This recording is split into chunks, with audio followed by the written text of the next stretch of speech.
반갑습니다. 타임 레버리지. 시간을 들여 막대한 수익으로 치워낸다. 주말 잘 보내셨어요?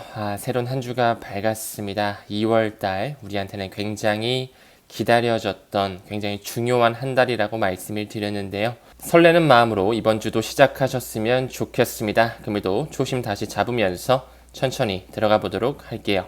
함께 성장해 주심에 대단히 감사드립니다. 제가 방금 2월달을 우리가 좀 기대하자, 긍정적으로 바라보고 있다라고 말씀을 드렸는데요. 왜 그러냐면 지금까지 비트코인을 필두로 한 암호화폐 자체가 2월달에 항상 계절적으로 강세를 펼쳐왔습니다.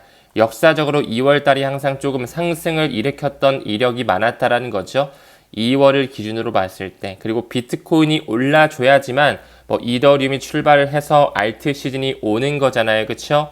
비트코인 기준으로 이 먼틀리 리턴을 봤을 때 2월 달은 2020년과 14년도를 빼고는 모두 다 초록색 상승하는 기류가 있었다라는 것이죠. 이제 2월 달이 시작이 됐어요. 그쵸? 1월 달 역시 한 10% 안팎으로 오르면서 끝이 났는데 2월에는 조금 더 좋은 상승장, 그리고 이제 알트코인 그동안 너무나 많이 눌려왔기 때문에 축적된 에너지가 방출될 수 있는 시기가 점점 도래하고 있다라고 생각하고 있습니다. 하나의 차트를 보더라도 지금 현재 알트 시즌이 준비되고 있다라는 것을 한눈에 볼 수가 있거든요. 일단 4년 사이클, 17년도, 21년도, 4년을 더한 2025년, 올해가 너무나 중요하다라고 말씀을 드렸고요. 1월이 끝나자마자 상승했었어요. 그쵸? 2021년도도 1월 끝나자마자 2월부터 상승하는 움직임. 이제 2월이 완전히 시작이 됐어요. 그쵸? 이더리움을 필두로 한 메이저 알트코인들 너무나 밑으로 눌러왔었습니다. 하방 압력이 많았기 때문에 상승폭 자체가 결코 작을 것으로 생각하지 않습니다. 그 부분의 일환으로 한 암호화폐 분석가 마이클 반 데 포프는 암호화폐 강세장이 예상보다 좀 길어질 거야. 그리고 일부 알트코인들은 급등할 가능성이 있어 라고 얘기를 하고 있는데, 최근에 메이저 알트코인에 대한 ETF가 신청이 지속적으로 이루어지고 있어요. 우리가 알고 있는 리플, 솔라나, 라이트코인 뿐만 아니라 최근에 도지라든지 폴카닷이라든지, 그쵸? 이런 코인들에도 조금씩 기관이 채택할 수 있는 신청 절차, 토대가 마련될 준비가 되고 있기 때문에 더더욱 우리는 시가총액 상단, 그들이 선택하는 코인에 포커스를 맞출 필요가 있다라고 말씀드렸습니다. 아무쪼록 암호화폐 강세장이 예상보다 길어질 것이다 이렇게 얘기는 하고는 있지만 하나의 의견일 뿐이고요. 급격히 상승하면 항상 급락이 동반이 됩니다. 그렇기 때문에 우리는 시장을 그들이 어떻게 끌어올리면서 드라이빙 하는지 천천히 보고, 우리가 너무나 중요하게 여기는 비트코인 도미넌스 차트와 인간 지표를 꾸준히 보면서 우리만의 타이밍을 잡아갈 필요가 있을 것 같아요. 지금 현재 이더리움 같은 경우도 이 펄링 웨지 패턴 이제 거의 끝을 보여주면서 브레이크아웃 구간에 있다라고 보고 있거든요. 500만원선 왔다 갔다 저번 주까지만 해도 굉장히 지지부진한 흐름을 보여줬다면 이제 이 패턴을 깨트리는 상승하는 모멘텀이 연출될 것이다. 저 또한 이더리움 굉장히 고무적으로 바라보고 있습니다. 이더리움이 오르게 된다면 시가총액이 굉장히 큰 알트코인 대장 섹터에서 포션 자체가 늘어나는 거기 때문에 비트코인 도미넌스 또한 떨어질 수밖에 없겠죠. 늘 이더리움이 상승하면 알트 시즌이 오는 것이고, 그러면서 비트코인의 도미넌스가 물결을 치면서 하락하는 내러티브가 시작됐다라는 거. 과거 사이클도 마찬가지죠. 다시 한번 비트코인의 도미넌스가 떨어지는 것을 우리가 생각하고, 저는 개인적으로 한 40 중반 정도 바라보고 있다 말씀드렸어요. 이때가 됐을 때는 이제 우리가 슬슬 탐욕을 좀 절제를 하면서 분할 익절, 현금화도 어느 정도 포션은 해둘 필요가 있다. 하지만 XRP 같은 경우는 제가 늘 중장기적으로도 가져가야 된다라고 말씀을 드렸죠. 짧게 봤을 땐 올해 1분기와 4분기 너무나 중요한 시점이고, 더 길게 봤을 때는 그 모잘루프 재단에서 말하고 있는 2030년 금융에 대한 포용성의 시기까지는 어느 정도 포션, 1만 개, 2만 개 정도, 여유가 되신다면 3만 개까지도 가져가실 수가 있겠죠. 따로 빼두자라고 말씀을 드렸습니다. 본인 눈에 안 보여야지만, 까먹어야지만 오래 가져갈 수가 있어요. 그렇기 때문에 예를 들어 본인이 업비트를 쓰신다고 하면 빗썸에 좀 따로 빼두시던지, 빗썸을 쓰신다고 하면 업비트나 아니면 바이낸스 거래소, 세계 최대 거래소잖아요. 그런 안전한 거래소를 활용하시는 걸 권장을 좀 드린다. 개인적인 생각 말씀드리면서 넘어가도록 하겠습니다. 사실 이제 이더리움이 그 기관의 자금으로 끌어올리는 시기가 안 나오는 게 더 이상하다라고도 생각이 들어요. 그 트럼프 일가가 주도하고 있는 월드 리버티 파이낸셜에서 이게 지금 2월 1일 날 기사거든요.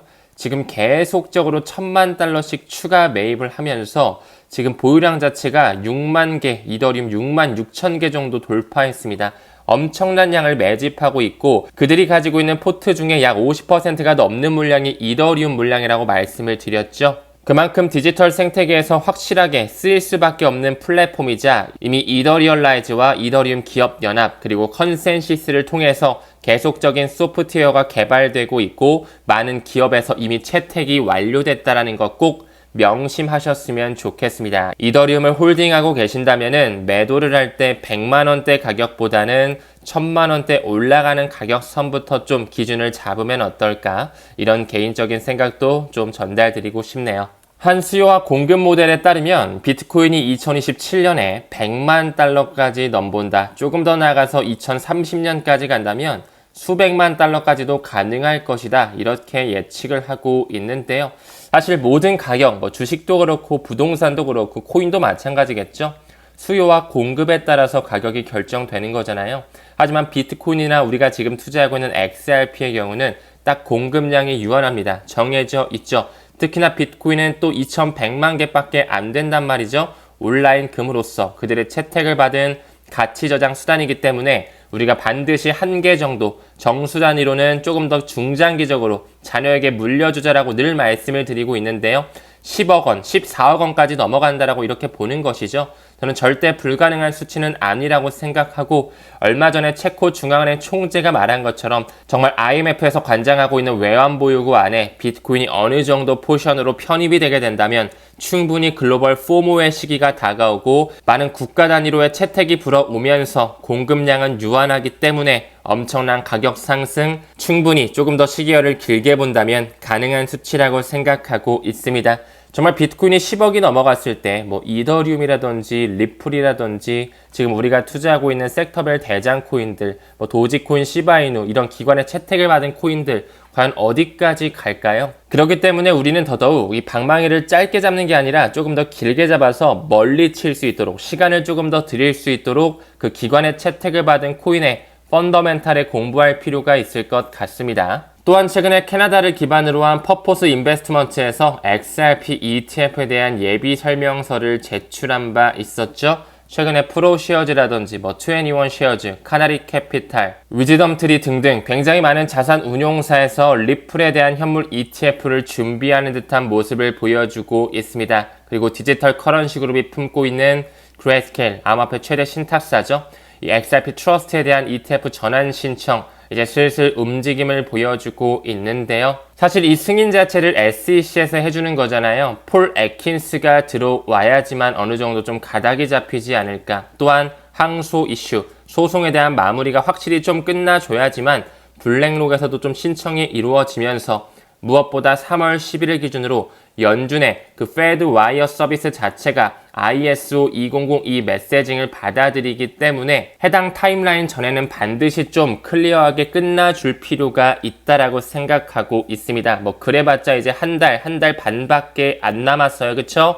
가격이 조금 지지부진하고 뭔가 최근에 좀 눌림목을 보여줬다라고 생각도 드는데요. 너무 가격 그래프에 일일비하지 않으셨으면 좋겠습니다. 우리는 그들이 정해놓은 타임라인, 정말 중요한 시점이 다가오고 있다라는 거 강조드리면서 넘어가겠습니다. 그 부분의 일환으로 폭스 비즈니스에서 시장이 점점 뜨거워지면서 달구어지면서 다음 주에 이번 주에 더 많은 리플에 대한 현물 ETF가 신청될 것을 예언하고 있습니다.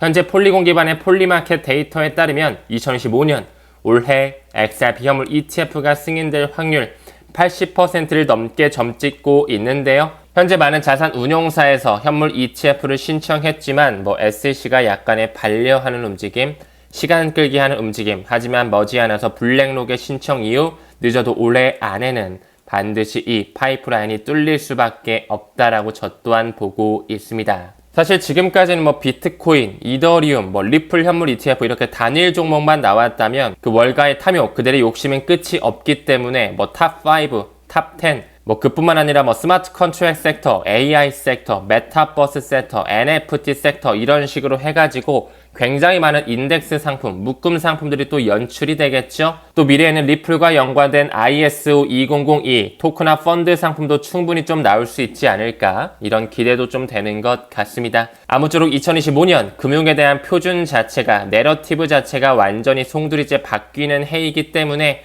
이제 더 이상 리플에 대해서 가격을 누르기에는 그들도 데드라인에 와버렸습니다. 그쵸? 그동안 7년 동안 에너지를 너무나 눌러왔기 때문에 이제는 가치가 반영될 수밖에 없다라는 거, 조금 더 여유있게 시장을 머물러 주셨으면 좋을 것 같네요. 최근에 그레이스켈에서 도지코인에 대한 ETF 또한 심사 요청서를 제출했거든요. 이제 슬슬 정말 이 도지코인, 밈코인인 줄만 알았는데 ETF까지 준비가 되고 있습니다. 시바이누 또한 저는 반드시 그 뒤를 따를 거라고 생각을 하거든요. 제가 늘 말씀드린 것처럼 비트페이에서 어떤 자산 클래스를 지원하는지 보자. 비트페이가 지금 이 해당 홈페이지거든요. 여기도 지금 시바이누, 도지코인이 들어가 있죠. 그렇죠? XRP도 들어가 있고 뭐 폴리곤 들어가 있고요. 여러 가지 스테이블 코인, 뭐 팝소스 달러, 제미니 달러 쭉쭉 들어가 있는데 뭐 비트코인, 이더리움, 비트코인 캐시, 라이트코인까지 다 들어와 있어요. 근데 얘네들을 편입시켰다라는 건 사실 이미 그 기득권들의 선택을 받았다라는 거예요. 왜 그러냐면 지금 여기가 제가 비트페이 홈페이지라고 말씀을 드렸는데 이 비트페이는 미국을 기반으로 한 코인 결제 서비스 제공업체거든요. 굉장히 빠른 시기부터 시작이 됐고 활성화가 됐던 하나의 마켓플레이스예요. 2011년서부터 시작이 됐는데 누구의 돈으로 시작됐냐? 이 비트페이는 파운더스 펀드, 여기 보이실까요? 이 파운더스 펀드는 페이팔을 창립했던 일론 머스크뿐만 아니라 피터 틸이 있었죠. 피터 틸이 이끌고 있는 벤처 캐피탈사로서 그들은 페이스북, 메타, 뭐 스포티파이라든지 일론 머스크가 이끌고 있는 스페이스X에도 초기부터 투자했었고요. 브라질의 최대 핀테크 은행 누뱅크, 여기는 또 워렌 버핏도 굉장히 크게 10억 달러 넘게 투자를 단행했었죠. 또한 파운더스 펀드는 리플에도 초기부터 투자를 단행했어요. 그들이 늘 초기부터 투자를 단행했던 곳들은 영역이 확장되고 R&D를 고도화시키면서 성장하고 성공했던 이력을 보여왔거든요. 이 비트페이 또한 파운더스 펀드를 통해서 막대한 자금을 모금한 이력이 있고요. 또한 초기 자금을 코인데스크의 창립자 샤킬 칸이 연관되어 있죠. 이 코인데스크 역시 디지털 커런시 그룹의 자회사라고 말씀을 드렸고요. 이 디지털 커런시 그룹의 전 CEO죠. 베리 실버트의 자금이 들어가 있고 과거부터 비트코인과 비트코인 캐시를 밀고 있는 로저버까지 투자를 단행했다. 이미 게임이 끝난 플랫폼이라고 말씀을 드렸습니다. 또한 로저버 펀드에 직접 들어갔을 때 그들 역시 핀테크 분야로서 리플의 초기부터 투자를 단행했었다. 디지털 커런시 그룹 2013년서부터 리플의 초기부터 투자를 단행했었다. 비트페이, 리플 성공할 수밖에 없는 플랫폼이라 생각을 하고요. 여기서 지금 지원되는 코인 안에 도지와 시바가 들어갔다라는 건 이미 그들의 채택을 받았다라는 거예요. 리플도 SEC의 증권성 여부, 소송 따위와 상관없이 과거부터 그들은 인덱스에 넣고 있었죠. 또한 FCF페이도 제가 말씀을 드렸었죠. 캐나다를 기반으로 한 하나의 암호화폐 결제 솔루션 회사, 이 비트페이와 어깨를 나란히 하고 있는 결제 솔루션 회사인데요. 뭐 고급 자동차 스포츠카라든지 항공권, 숙박권, 명품 의류나 액세서리 이런 것들도 모두 다 여기 나와 있는 이런 코인들, 비트페이가 품고 있는 그런 코인들을 아주 판박이처럼 동일하게 품고 있다라고 말씀을 드렸었어요. 여기에 또 페페가 들어갔어가지고 제가 굉장히 신기했다라고 말씀을 드렸는데 지금 현재 페페 같은 경우는 홍콩 가상자산 컨소시엄뿐만 아니라 벡트에도 인덱스로 활용되고 있다라고 말씀드렸죠. 밈코인 한 요 정도만 참고로 봐주시면 좋을 것 같아요. 지금 이 기사에 봐서는 이 혼다 자동차를 FCF페이를 통해 뭐 비트페이를 통해 살 수 있다라고 하는데 사실 이 혼다 같은 자동차 뒷배를 봤을 때도 뭐 노무라 펀드라든지 뱅가드의 자금, 노무라, 미쯔비시의 자금, 사실 그들의 자금이 너무나 깊숙하게 묻어져 있거든요. 그래서 이런 생각을 저는 했던 것 같아요. 그들이 비트페이라든지 FCF페이를 통해 굉장히 과거서부터 이런 코인으로 결제를 받아왔구나. 조금 더 생각을 확장했을 때는 이런 코인이 가격이 오를 걸 그들은 이미 알고 있었기 때문에 과거부터 싼 값에 이런 코인을 많이 또 모아놓기 위해서 얘네들을 좀 미리미리 받아놓지 않았을까? 이렇게도 좀 생각이 들었던 것 같아요. 아무쪼록 이제 슬슬 그레이스케일에서도 도지에 대한 ETF 심사 요청서를 제출했다. 또한 일론 머스크를 뒷배로 하고 있다고 해도 과언이 아니고 지금 정부 효율성 부서 이름 자체가 도지 부서잖아요. 그렇기 때문에 2025년 리플 빅뱅의 해가 되겠지만 도지한테도 또 굉장히 중요한 한 해가 되지 않을까. 가격에 대한 상승 파급력 결코 작지 않을 거라고 생각하고 있습니다. 또한 한 가지만 더 보여드릴까요? 아까 언급드렸던 이 홍콩 가상자산 컨소시엄, 여기는 홍콩뿐만 아니라 아랍에미레이트, 두바이 같은 곳에 자금도 굉장히 깊숙하게 들어와 있는 하나의 컨소시엄 암호화폐 플랫폼이거든요. 여기에도 지금 보니까 여기 도지코인 보이시죠? 꽤 포션도 높습니다. 그리고 시바이누 보이실까요? 시바이누. 여기에도 페페가 들어가 있다는 게 의미심장하다라는 거죠. 참고적으로 폴리곤과 당연히 리플은 안 들어갈래 안 들어갈 수가 없어요. 과거에는 여기 리플 빠져 있었는데 어느 순간 그들이 편입을 시켰습니다. 지금까지 SEC의 눈치를 봐왔던 것이죠. 하지만 이제 더 이상 눈치 볼 필요가 없겠죠. 다음 달 10일 기준으로 연준에서 리플렛이 탑재된 ISO 20022를 완전히 받아들이고 올해 11월 22일 스위프트의 공존의 시점까지 다가오기 때문에 XRP가 브릿지 통화로 사라지면서 가치의 인터넷이 구현되는 시기, 그렇게 먼 미래는 아니라고 생각하고 있습니다. 다음 페이지 넘어갔을 때 드디어 제가 기다렸던 리플의 4분기 보고서가 나왔습니다. 우리가 여기서 가장 첫 번째로 확인해야 되는 것, 에스크 물량 얼마나 줄었는지 봐야 되겠죠. 그렇죠? 실제로 보니까 한 에스크로 물량이 380억 개 정도 남아 있습니다. 그리고 리플사가 현재 가지고 있는 물량 약 44억 개 정도 되네요. 1000억 개를 기준으로 했을 때 약 39% 정도, 40% 좀 안 되는 물량을 리플사에서 핸들링하고 있어요. 리플에 이제 막 투자하신 분들은 굉장히 부정적으로 생각하실 수 있겠지만 오히려 미국 기반의 중앙화되어 있는 코인이기 때문에 그 트럼프 행정부에서 금융 엘리트들이 쥐락펴락하기에는 굉장히 매력적인 자산 클래스라는 걸 꼭 알아주셨으면 좋겠고요. 실제로 이 거래 수수료로 인해 XRP가 얼마나 많이 소각되는지가 중요하겠죠. 작년 3분기를 기준으로 해서 4분기에 약 23% 정도 플러스 증가가 되면서 굉장히 빠른 속도로 XRP가 방송을 촬영하는 현재 시점에도 소각되고 있습니다. 현재까지의 소각량 약 1350만 개가 좀 안 되는 수량이네요. 전체 공급량의 1%도 안 되는 물량이 소각이 됐습니다.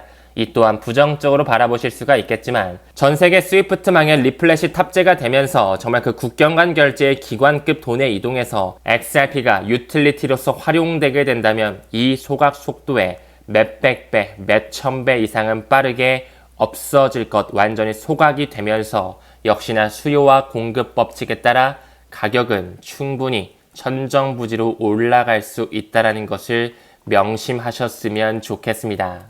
또한 최근에 리플의 지갑 주소 증가 기록을 봤을 때 XRP의 주소가 2개월 만에 11.6%나 급등했다라고 하는데요. 이 또한 분기 보고서에 그대로 나와 있죠. 신규 지갑 수가 작년 3분기 대비해서 4분기에 거의 400%, 4배 이상이 올랐다라는 거. 더 안정적이고 효율적인 리얼타임 그로스 세틀먼트, 실시간 총액 결제가 가능하다라는 것 인지해 주셨으면 좋겠습니다. 최근에 이 RLUSD와 XRP에 대한 페어쌍이 자동화 마켓 메이커, 오토매틱 마켓 메이커 풀에 가동이 되면서 지금 계속 막대한 양의 유동성이 확보가 되고 있거든요. 이제 슬슬 미국에서 스테이블코인에 대한 규제 완전히 받아들이면서 법정 화폐뿐만 아니라 종이돈으로 지금까지 달러를 찍어냈다면 스테이블코인으로 온라인 돈으로 디지털 달러로 돈을 찍어대면서 그들이 또 한 번 달러에 대한 단물 빼기의 수단으로 이 스테이블코인을 꾸준하게 활용할 것이라 생각하고 있습니다. 하지만 큰 그림으로 봤을 때는 결국에는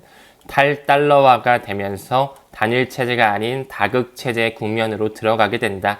결국에는 디지털 금을 기반으로 한 새로운 결제 시대가 오겠죠. 어떤 암호화폐가 전 세계를 지배하게 될지 지금 우리가 투자하고 있는 이 리플과 반드시 연결될 수밖에 없다라고 생각합니다. 그들은 많이 쓰이는 코인 그리고 중앙화된 코인을 완전히 채택하면서 다시 한번 화폐에 대한 헤게머니를 가져가고 싶어 할 테니까요. 다음 기사 봤을 때 미국의 최대 거래소, 지금 이 기사에서는 크라켄이 명시되고 있는데 미국의 최대 거래소는 원래 코인베이스가 맞죠?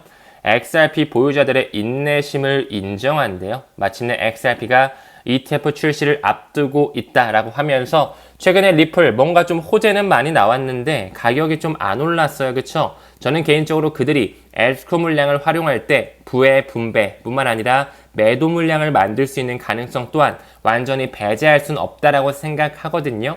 아무쪼록 우리가 이만큼 시간을 들이고 공부를 하면서 인내를 해왔기 때문에 반드시 보상받을 수 있는 시기 조만간 연출될 것으로 보고 있습니다. 이제 2월 달에도 제가 인터뷰가 한 4개 정도는 잡혀 있는데 나갈 때마다 하시는 질문이 있어요.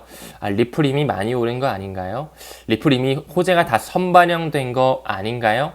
이 차트의 모습을 보면 절대 그렇게 생각하지 않겠죠. 지금 현재 우리는 여기 2017년, 18년도 패턴의 이 노란색 동그라미 한 요 정도에 있습니다. 올해 1분기에 어디까지 올라갈지 모르겠으나 올해 1분기와 4분기 굉장히 중요한 시점까지 올라갈 것이며 조금 더 중장기적으로 2030년까지도 가져가자. 매도에 대한 선택은 당연히 본인의 몫이겠지만 조금씩 현금화를 하실 수도 있고 그냥 나는 쭉 가져가겠다 하실 수도 있겠죠. 그것에 대해서는 여러분들께서 전략적으로 가져가 주시면 될 것 같고요.